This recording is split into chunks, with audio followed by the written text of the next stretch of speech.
আজ আমি তোমাদের দেখাচ্ছি আমার ব্যালকনিতে ছোট ছোট দুটো টবে আমি কিছু গাঁটি কচু আমি এটা পুঁতে দিয়েছিলাম। সেই গাঁটি কচু থেকে গাছ হয়েছে, সেগুলো আজকে আমি তুলছি এবং তুলে রান্না করব।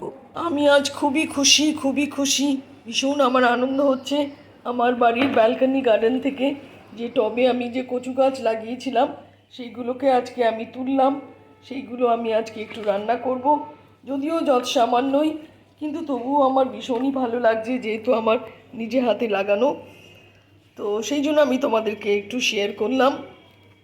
ভীষণই ভালো লাগছে নিজের হাতে কোনো জিনিসই লাগিয়ে সেটা যদি হয়, তারপরে সেটা যদি আমরা খাই, সেটাতে ভীষণ মজা, ভীষণ আনন্দ।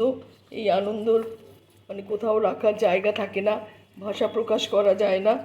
যদিও খুবই সামান্য হয়েছে, কিন্তু আমি তবুও কিছু না কিছু এটা করে আমি এটা রান্না করে খাবো।